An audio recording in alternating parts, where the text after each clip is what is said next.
বন্ধু বান্ধৱীসকল আপোনালোক সকলোকে মোৰ ইউটিউব চেনেললৈ স্বাগতম জনাইছোঁ। আজি মই বনাবলৈ লৈছোঁ এটা অতি সহজ ৰেচিপি আৰু সেইটো হৈছে ডাল ফ্ৰাই। ডাল ফ্ৰাইটো সকলোৱে বনাব জানেই, কিন্তু আজি মই কেনেধৰণে বনাওঁ আহকচোন চাওঁ। আৰু তাৰ বাবে কি কি সামগ্ৰী লৈছোঁ প্ৰথমতে আমি এইখিনি চাই লওঁ। তাৰ বাবে এয়া মই লৈছোঁ মচুৰ দাইল। মচুৰ দাইল মই অলপ টাইম তিয়াই থৈছিলোঁ, এতিয়া পানীৰ পৰা টুকি লৈছোঁ, দেখিছে কোমল হৈ গৈছে অলপ। এয়া মই লৈছোঁ হিংটো মই উলিয়াই লোৱা নাই, দেখিছে টেমাৰ ভিতৰতে ৰাখিছোঁ। এয়া পিঁয়াজ এটা মই মিহি সৰু সৰুকৈ কাটি লৈছোঁ।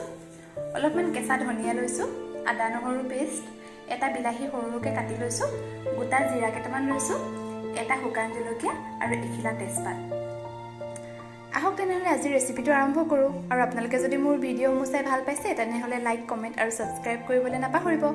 লগতে মোৰ ভিডিঅ'সমূহ বন্ধুবৰ্গৰ লগত শ্বেয়াৰ কৰিব। আৰু আগৰ ভিডিঅ'সমূহ চাবলৈ এই ভিডিঅ'টোৰ ডেছক্ৰিপশ্যন বক্সত লিংকসমূহ দিয়া আছে, আপোনালোকে চাব বুলি আশা ৰাখিলোঁ। ডাল ফ্ৰাই বনাবলৈ এয়া চাওক, মই এখন কেৰাহী গেছত পাতি দিছোঁ। এতিয়া কেৰাহীখন গৰম হোৱালৈ বাট চাম। এয়া কেৰাহীখন গৰম হৈছে আৰু ইয়াত মই এতিয়া দিছোঁ তেল মই মিঠাতেল দিছোঁ। এতিয়া মিঠাতেলখিনি গৰম হ'বলৈ দিম। এয়া চাওক কেৰাহীখন গৰম হৈছে। এতিয়া ইয়াত মই তেজপাত, শুকান জলকীয়া আৰু জিৰাকেইটা দি দিছোঁ আৰু গেছটো একেবাৰে কমাই লৈছোঁ, আপোনালোকেও কমাই ল'ব। শুকান জলকীয়া, জিৰা আৰু তেজপাতকেইটা দি অকণমান লৰাই এতিয়া মই ইয়াত দিম কাটি লোৱা পিঁয়াজখিনি। পিঁয়াজ আৰু নহৰুখিনি একেলগে দি দিম।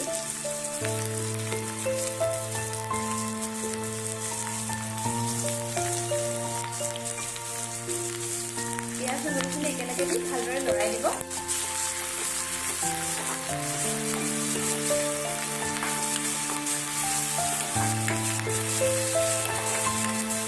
পিঁয়াজ আৰু নহৰুখিনি কেঁচা গোন্ধটো যোৱালৈকে ভালদৰে ফ্ৰাই কৰি থাকিব। এয়া চাওক আদা নহৰু আৰু পিঁয়াজখিনি অলপ ফ্ৰাই হৈছে। এতিয়া ইয়াত মই দিম হালধি মই 1 চামুচ দিছোঁ। হালধিখিনিৰ লগতে মই ইয়াত দিম হিং আপোনালোকে একেবাৰে অকণমান ব্যৱহাৰ কৰিব। মই দেখিছে একেবাৰে 1 পিঞ্চ বুলি যিটো কয় সেইটোৱে দিছোঁ, আপোনালোকেও কমকৈ দিব। আৰু এইখিনি দি ভালদৰে লৰাই দিব।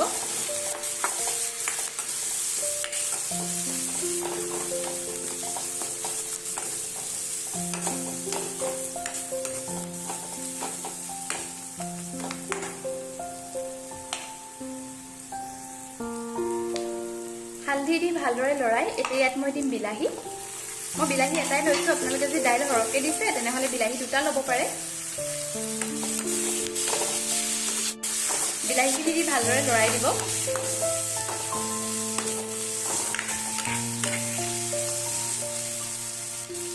এতিয়া বিলাহীখিনি সিজিবলৈ দিম আৰু সিজিবৰ কাৰণে মই অলপ ঢাকি দিম।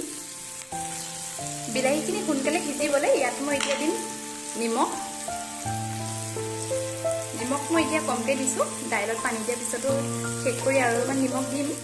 এতিয়া মই সম্পূৰ্ণ 1 চামুচ দিয়া নাই, আপোনালোকে নিজৰ আন্দাজমতে নিমখটো দিব। নিমখটো দি ভালদৰে ঢাকি দিব।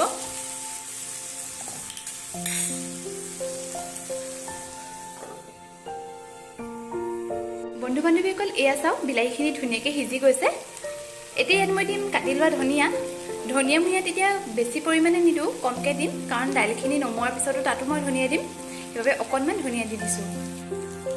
এয়া চাওক মই ইয়াত ধনিয়াখিনি দিলোঁ। এতিয়া ধনিয়াখিনি দিও মই ভালদৰে লৰাই দিম। ধনিয়াখিনি দি ভালদৰে লৰাই এতিয়া ইয়াত মই দিম দাইল।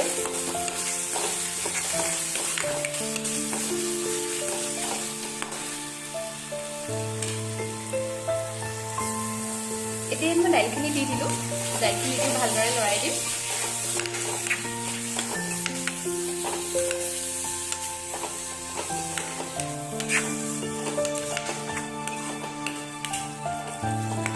দাইলখিনি মই এতিয়া অলপ পানী দি নিদিওঁ, অলপ দেৰি ফ্ৰাই কৰিম।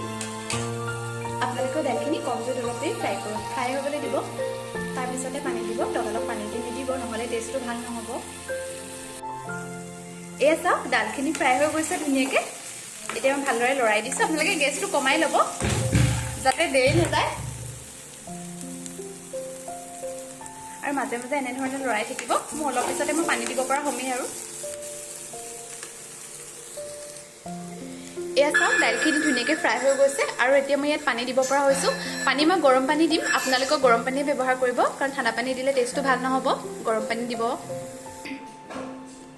মই দাইলখিনিত পানী দি দিছোঁ পানী দি মই ভালদৰে লৰাই দিছোঁ এতিয়া মই ঢাকি থৈ দিম